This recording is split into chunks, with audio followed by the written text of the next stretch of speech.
Antes, hacer los impuestos significaba usar al mismo preparador que tu familia. Pero, ¿realmente era lo más conveniente? Ahora hacer impuestos es tener un experto bilingüe de TurboTax ideal para ti, que solo presentará tu declaración cuando sea 100% precisa, garantizado. Ahora los impuestos se hacen así. Intuit TurboTax. Consigue un experto ahora en turbotax.com/español. Expertos bilingües solo disponibles con TurboTax Live. Consulta los detalles de la garantía en turbotax.com/garantías.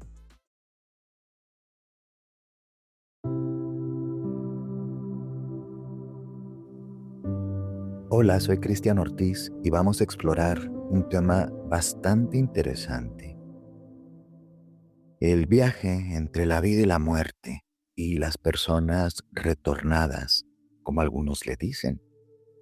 Tiene que ver con las experiencias cercanas a la muerte, en donde se pueden ver los límites de la existencia, incluso los misterios del alma, y de ahí surgen un montón de preguntas que nos han intrigado desde los albores de la humanidad. Pueden ser fascinantes, atemorizantes o esperanzadoras, según el enfoque y la forma de aproximación. ¿Qué sucede cuando alguien cruza esa frontera entre la vida y la muerte y regresa para contarlo? Estas experiencias, que son vividas por personas de diferentes culturas, creencias y en todos los tiempos, ofrecen como vistazos a lo que podría haber en el más allá. En estos análisis, en los tiempos actuales, se mezclan tanto eh, perce- perspectivas de religiones comparadas, aproximaciones científicas, recaudación de datos, enfoques psicoespirituales y un montón de relatoría personal.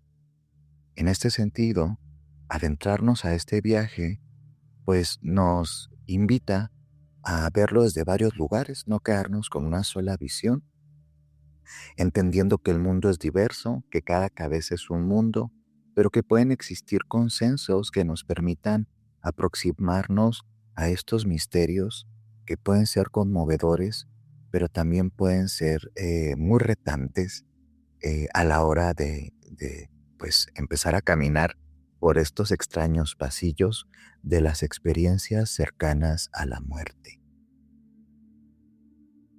Las experiencias cercanas a la muerte sí son eventos que ocurren cuando hay personas que en estados críticos, ya sea por temas de salud, han sido em, procesadas, ¿sí? Y diagnosticadas, por así decirlo, como personas que han perdido la vida o que se han apagado sus funciones biológicas. Estas experiencias varían en muchos sentidos, pero existen rasgos o como hilos conductores que nos pueden ubicar en lo que la mayoría de la gente dice experimentar en ese tránsito intermedio o liminal.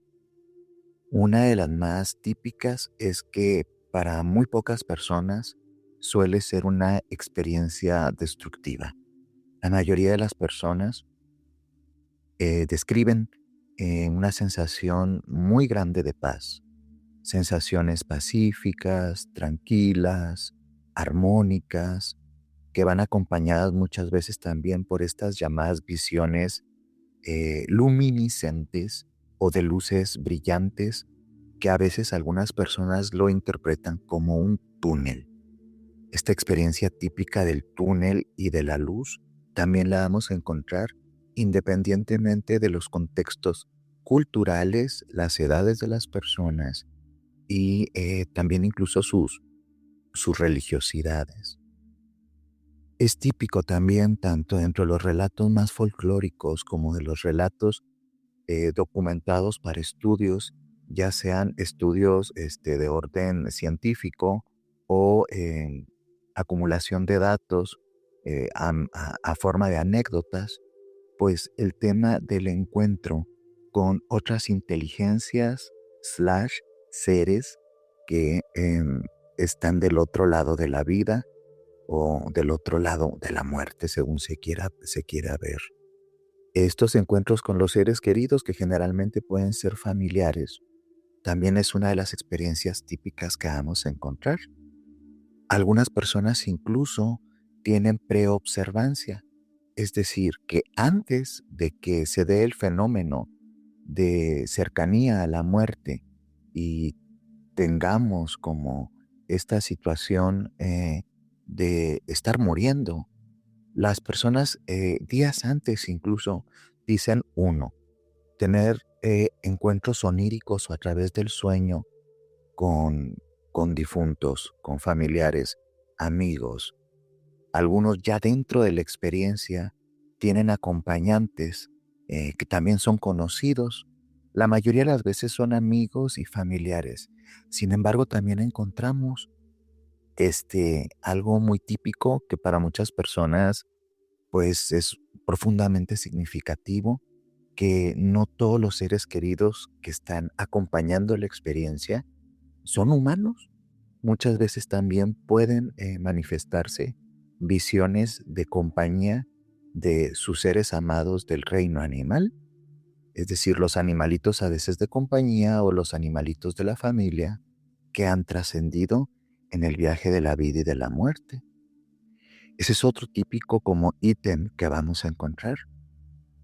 Hay una sensación habitual también que es la del abandono corporal y las llamadas escenas de distanciamiento, en donde generalmente las personas describen estar como desde arriba, como en un estado flotante, vamos a llamarle, y pueden ver físicamente lo que está sucediendo.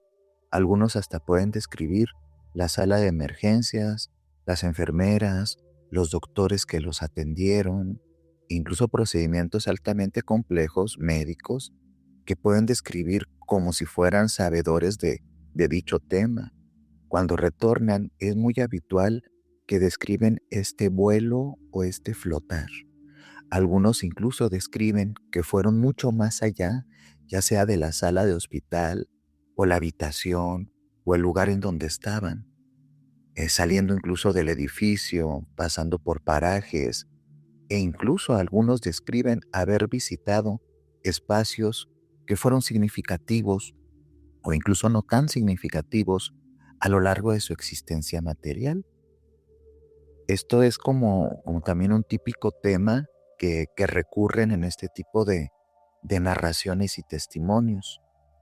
Eh, Algo que también está muy dentro del folclore y que también dentro de los estudios y la acumulación de datos y de testimonios se encuentra es esta llamada como flashback o revisión de la propia vida, en donde las personas generalmente escriben que pudieron ver su existencia, algo así como una película que les pusieron ante sus ojos y generó como procesos de entendimiento profundo de las acciones que vivieron, las situaciones, las experiencias, incluso episodios dolorosos o traumáticos, que desde esa película, por así decirlo, las personas retornadas hablan generalmente de haber hecho como las paces, a veces como las comprensiones, o desde algunos enfoques, los perdones necesarios para poder liberarse del cuerpo y de las situaciones complicadas pues, de su vida. Esta es una típica experiencia también que vamos a encontrar. Entonces, a grosso resumen, podríamos decir que las características tienden a ser diversas, pero que se encuentran algunos elementos reiterativos, como la sensación de paz, la visión del túnel, oscuridad y luz, los encuentros con los difuntos, ya sean humanos o no humanos, la sensación de abandono y de vuelo más allá del propio cuerpo, y esta llamada como peliculita, vamos a decir, esta película que se pone ante los ojos. Desde algunos enfoques más cientificistas se pueden ver varias explicaciones.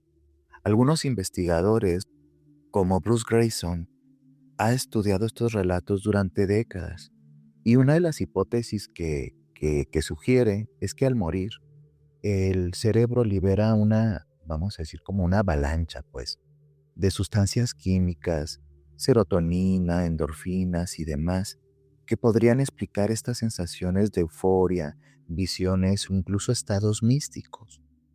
Esto desde la explicación del aparataje bioquímico y de neurotransmisores. Otros enfoques, por ejemplo, también hacen una argumentación un tanto más simplista, pero que también nos pueden dar luz para comprender la experiencia compleja, que es la falta de oxígeno, principalmente hacia el cerebro, y que esto pues puede provocar alucinaciones en donde se confunde el tiempo-espacio y se experimenta la experiencia cercana a la muerte de una forma inconvexa en donde todas estas visiones son vistas como procesos alucinatorios por precisamente la falta de oxígeno. Sin embargo, cabe señalar que no existe un modelo eh, final para la explicación cientificista o científica, y este tema sigue siendo un misterio para muchas personas. No lo vamos a, o por lo pronto en esta época, no podemos decir certeramente es por esto, esto y aquello.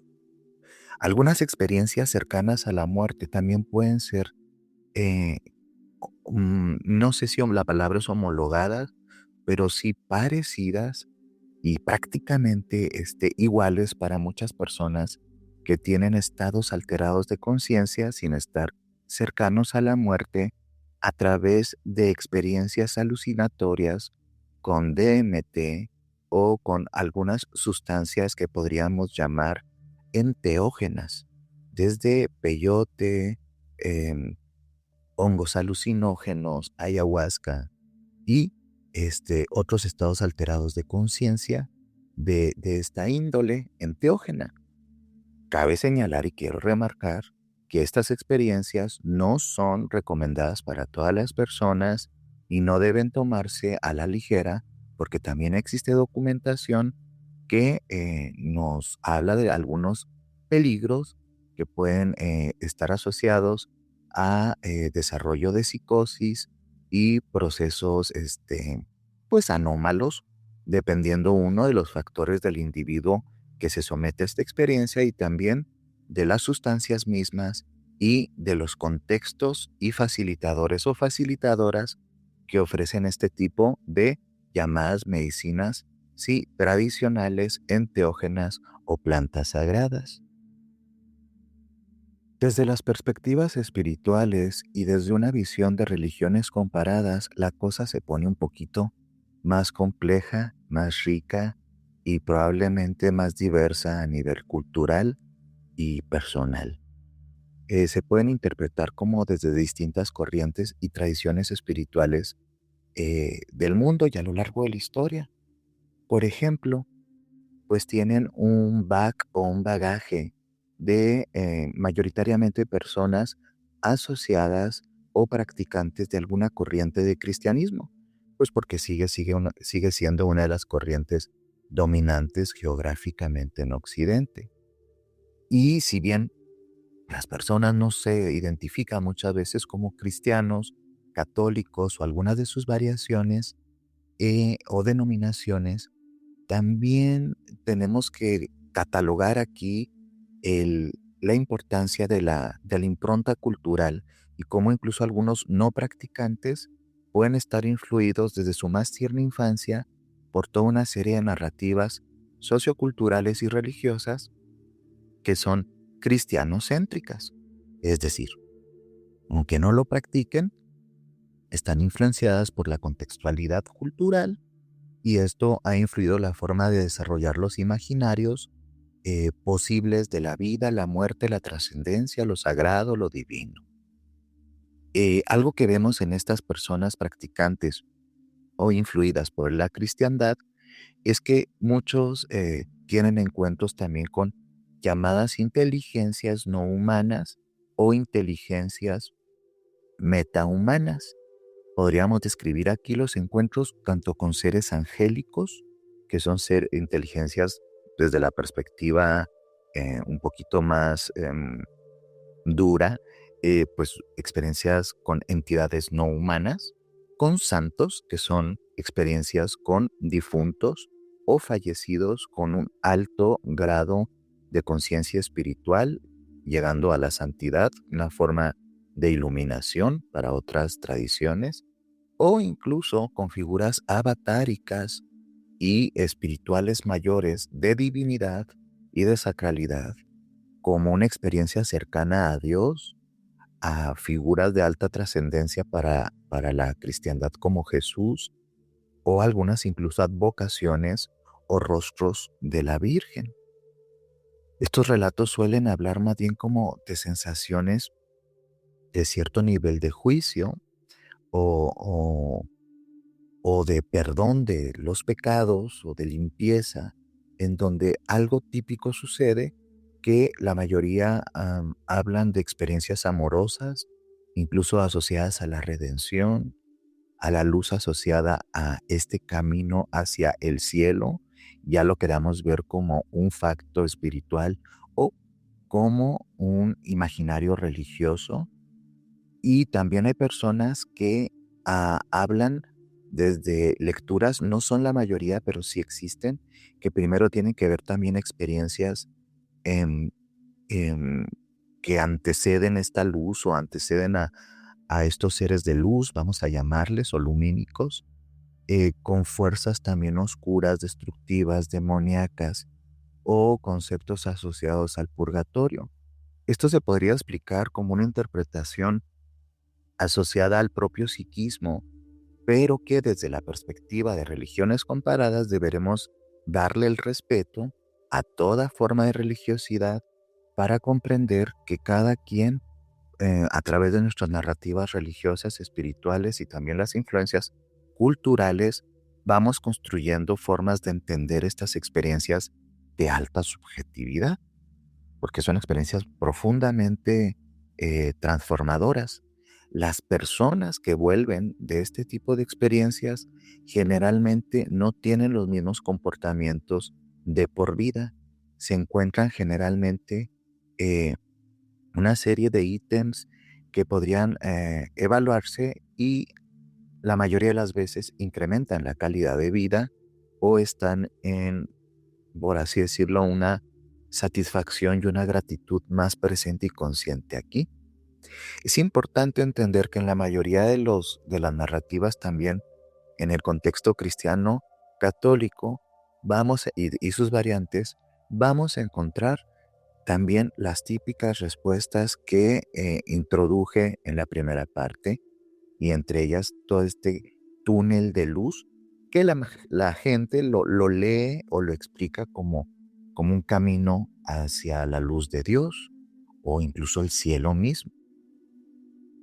En visiones un poquito más asociadas al budismo y algunas ramas del hinduismo, se relacionan más bien con concepciones e interpretaciones que la gente da de tipo reencarnacionista. Em, Uno de los libros quizá más conocidos, el libro tibetano de los muertos, describe este estado intermedio que para los cristianos es más parecido al purgatorio. Para ellos tiene una connotación diferente y le llaman bardo. ¿Sí? En el bardo es donde el alma, ¿sí? O la parte inmaterial del ser experimenta pues visiones que pueden ser aguas aquí, aterradoras, pero también pacíficas. Y esto generalmente tiene que ver con la lectura o la narrativa que hace la persona de cómo está su karma o cómo ha ido acumulando estas experiencias benevolentes o malévolas a lo largo de su experiencia material. En las personas que se tiene datos asociados al budismo y también algunas líneas del hinduismo, encontraremos también muchas ideas afines explicadas en la primera parte. Y tiene que ver con la luz, sí, con la transmigración, con el vuelo y con el poder ver cosas cuando no estabas consciente o incluso vivo, ¿sí? Y vamos a decir que parecen muy diferentes las religiosidades, pero existen afinidades y cambios, vamos a decir, evidentemente de nombres, y de concepciones, pero las experiencias no distan mucho una de otra. En, en el Islam, por ejemplo, también aquí quiero señalar que encontré mucho menos información y las concepciones son más o menos así. Aquí se habla de un concepto que sería el barzaj, que es algo así como un estado también entre la vida y la muerte, en donde las personas están esperando como una trascendencia espiritual.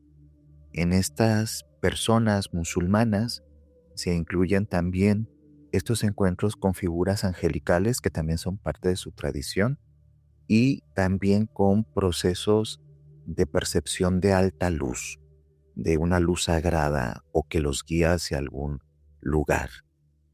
Si se fijan, las experiencias tienen hilos conductores bien claritos, aunque las formas de leer la realidad espiritual y religiosa sean re diferentes.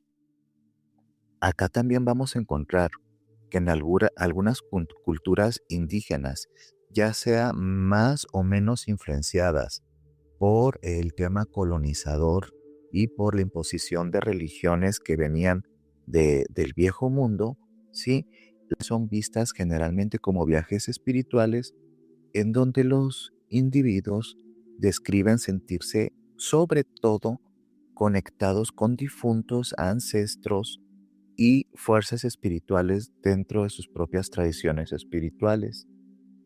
Aunque el tema pueda ser diferente, también se describen experiencias de alta paz, de alta luz y de un encuentro con un sentido profundo de la propia existencia que tuvimos que transitar.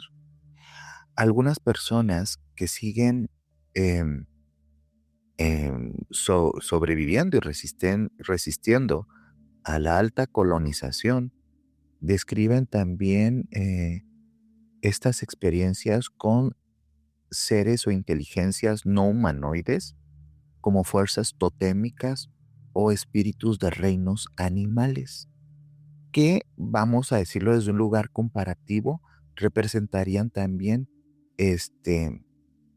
figuras zoomórficas que atesoran o guardan un montón de bagaje espiritual y de sentido profundo.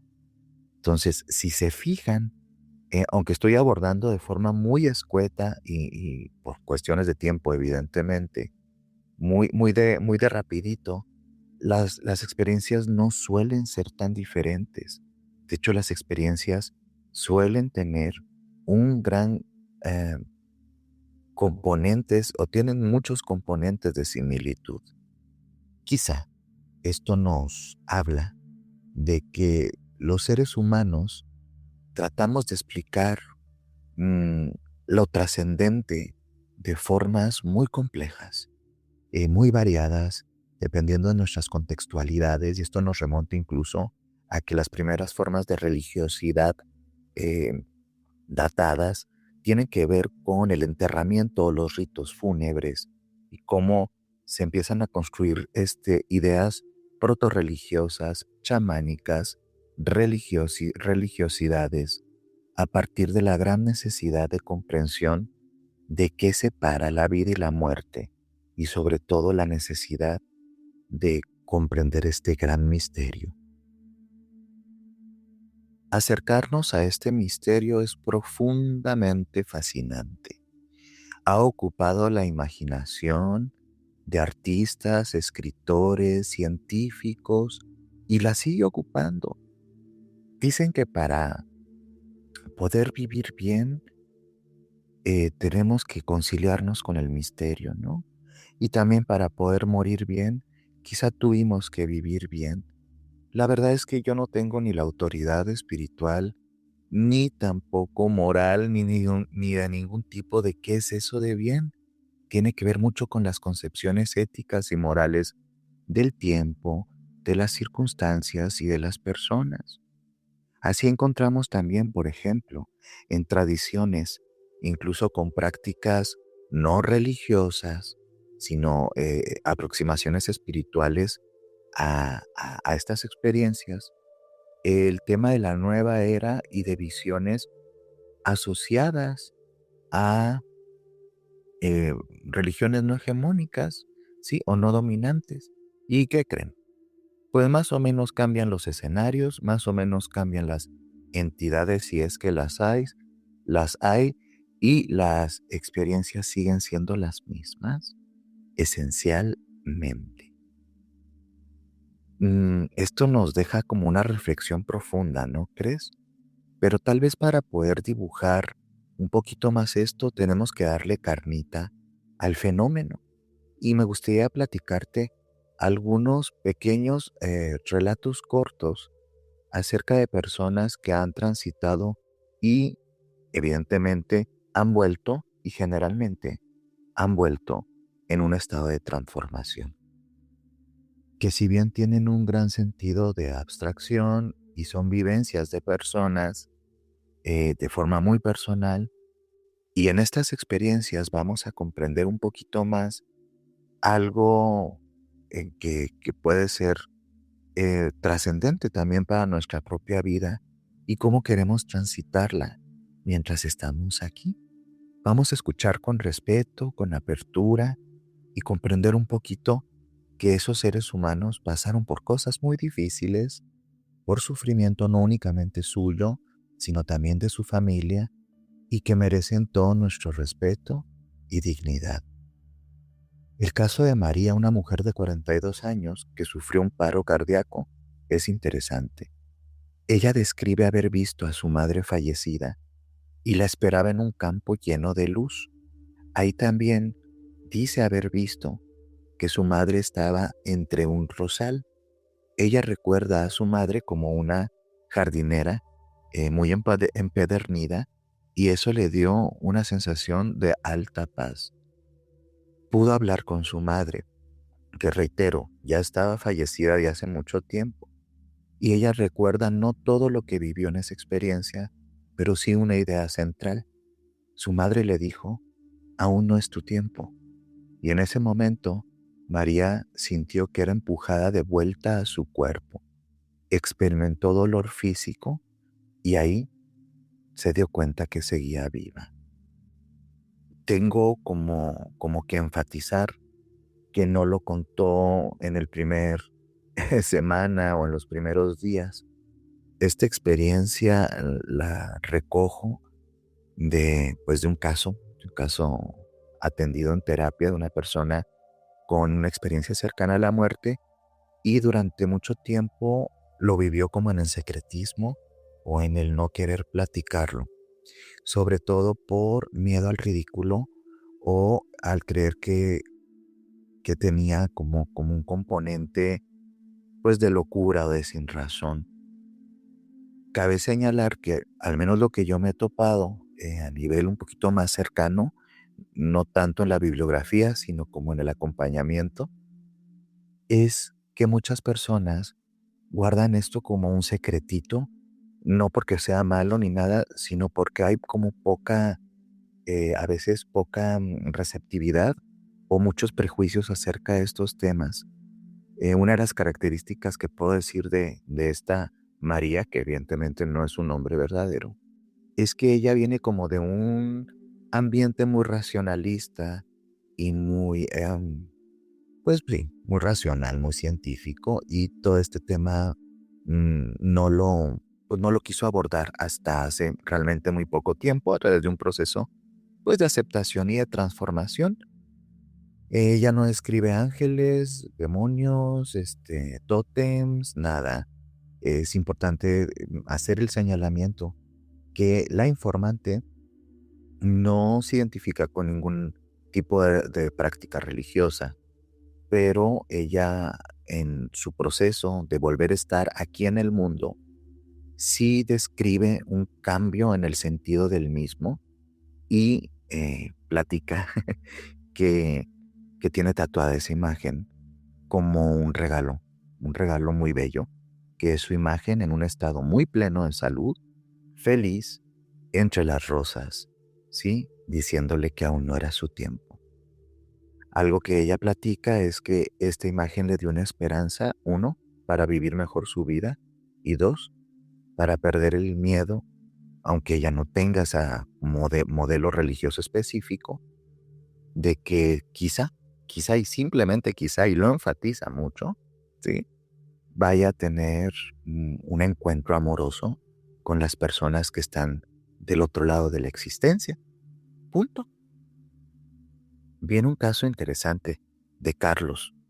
Repito, son nombres fake, son en este momento para respeto de las experiencias, ¿sí? Este es un hombre que sobrevive a un accidente de coche bastante terrorífico y pues en su narración vio esta película que les decía al principio como si pasara de una forma hiperacelerada pero con una alta comprensión ante sus ojos. Y este es un típico como recuerdo potente en donde sentía, y esto es algo bien interesante, las emociones de las personas que él percibía o percibe que ha afectado tanto de manera positiva y negativa. En la narración puedo explorar una frase significativa que dijo, que es: me di cuenta cómo mi vida tocó la vida de otras personas. Híjole, aquí esta experiencia no es una experiencia directa que yo recabé en los acompañamientos o procesos de terapia. Quiero enfatizar que esto me lo compartió una persona desde otro lugar, desde un lugar no terapéutico. Y algo relevante de esto que me gustaría aclarar es que esta persona, Carlos, eh, cuando retornó y fue reanimado, tuvo evidentemente recuperación, secuelas físicas, etc, etc, etc. Él cree o él se percibe como una persona que ha sido mucho más cuidadosa en la forma en la que toca la vida de los otros y ha tratado de hacer como compromisos personales de, de índole benevolente, vamos a llamarle, y de ser más cuidadoso de cómo se vincula, ¿no? Entonces, esta es una experiencia también bien interesante. Em, Esta persona, Carlos, sí es practicante de una religiosidad específica del catolicismo, de una religiosidad muy específica y de familia más bien tradicional, pero él no documenta en su experiencia visiones de santos, ángeles o algo por el estilo, pero sí habla de que él interpreta esa película como un regalo, sí, como un regalo como para tener una vida mejor, pues. Eh, Tengo un relato documentado también de una persona practicante, sí, de medicinas ancestrales, que se autodenomina, y no voy a usar su nombre, como un chamán o incluso un neochamán, por el tiempo en el que vivimos. Describe cómo vio a sus ancestros alrededor de él en un círculo con la presencia del fuego y le dieron mensajes específicos que tenía que llevar a su contexto familiar y comunitario. Después de la recuperación física y de el retorno como retornado, eh, se da cuenta o elige ver este augurio entre los mundos y estos mensajes o instrucciones que se les dan como una forma de elegir su rol espiritual dentro de lo comunitario. Y empieza un proceso de búsqueda espiritual que lo convierte en lo que él describe actualmente como un neochamán.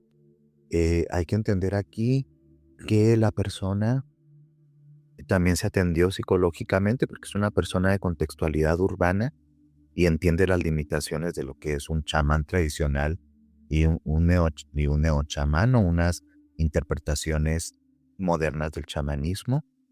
Y en su relato hay como mucha comprensión de no estar como transitando delirios mesiánicos, formas desestructuradas de pensamiento, irracionalidad.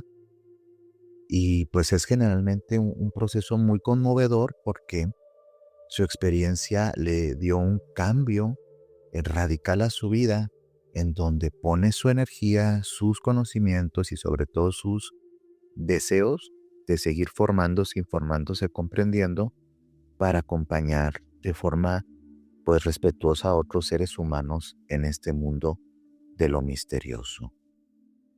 Y así nos podríamos ir un montón de tiempo a hablar de experiencias cercanas a la muerte. Yo creo que por ahí, si tú te pones a escarbarle, has de conocer a alguna persona, muy directa o indirectamente, que ha tenido, sí, estas experiencias o alguno de sus familiares. Y creo que es muy importante eh, cobijar la experiencia, no invalidarla, darle un sentido útil y sobre todo reconocer que todos somos diversos, todos somos diferentes y todas esas experiencias subjetivas son válidas, ¿sí? Sobre todo si están impactando positivamente en la vida de los que retornan. Más allá de los debates científicos, espirituales o religiosos, estas experiencias existen y son transitadas por las personas todos los días. Algunos pueden hablar de esto de forma muy fluida, algunos tienen que estar como más en el silencio y esperar su tiempo, y puede que algunas personas nunca las van a verbalizar y son únicamente para sí mismos, para sí mismas. Muchas describen perder el miedo a la muerte, que es una de las, vamos a decir, bendiciones o regalos. Muchas también descubren los propósitos escondidos o incluso propósitos de renovación en su vida. Y todas, absolutamente todas, al menos las que a mí han llegado, hablan de un cambio muy trascendente en la estructura de entender el mundo y en donde se priorizan los vínculos, las relaciones humanas. La mayoría, no, no es cierto, estoy mal. Todos los que he podido, como acercarme a estas narraciones en diferentes contextos, hablan de la gran importancia de que lo más importante son los vínculos que hacemos con los seres que amamos, los seres que caminan con nosotros en este mundo. Hay como una hiperpriorización de los vínculos y las relaciones. Es evidente que no podemos responder con certeza qué hay más allá de la vida, qué hay allá detrás del velo de la vida en el mundo de la muerte, pero creo que estas experiencias nos pueden servir tanto en procesos de comprensión, sensibilización, comprender las diferentes creencias de las personas, respetar sus culturas. Creo que también pueden ser muy útiles para las personas que transitan o que vamos a transitar o hemos transitado procesos de duelo que se vuelven profundamente complicados. Creo que aquí puede haber información muy esperanzadora, muy linda, muy buena, que nos puede ayudar a comprender, no sé si todo, pero quizá unos atisbos de este gran misterio. Em, Creo que también estas experiencias nos recuerdan algo relevante y crucial, que por el momento estamos vivos y que cada día es una oportunidad para intentar vivir bien, hacer las cosas de la forma más auténtica en nuestro ser y compartirnos con los seres de maneras más benevolentes, más conscientes, no sé, incluso más amorosas. ¿Qué sentido le das tú a tu vida el día de hoy? Es una pregunta muy importante. ¿Y qué cambiarías en tu vida si supieras que pronto está aquí la muerte? ¿Qué cosas aprovecharías? ¿En dónde invertirías tu tiempo? ¿Qué cosas le dirías a las personas que amas? Creo que esas preguntas nos pueden ayudar a entender que este misterio nos puede regalar, ¿sí? Eh, una forma de ver y caminar el mundo desde un lugar más bonito y más sano. Yo te agradezco mucho que me hayas escuchado. Sé que fue como cortito porque hay mucho que hablar sobre este tema, pero me gustaría que te preguntases cosas, que te hicieras reflexiones, que buscaras un poco más por tu cuenta, porque conciliarnos con estos temas trascendentes nos permiten dignificarnos y también dignificar a los otros seres. Y enfatizo, al menos desde mi perspectiva, no únicamente los seres humanos, todos los seres. Entonces, con esto me quiero despedir y desearte que tengas una hermosa vida, que aprovechemos mucho el tiempo que tenemos aquí y que, sobre todo, lo hagamos en compañía de las personas que son relevantes y buscando cómo vivir en una pasión auténtica nuestra propia existencia. Recuerda que no sabemos cuánto tiempo tenemos aquí en la tierra, pero sí sabemos cómo queremos vivirlo. Decide cómo quieres vivir tu vida. Escucha tu corazón. Ahí está la gran verdad.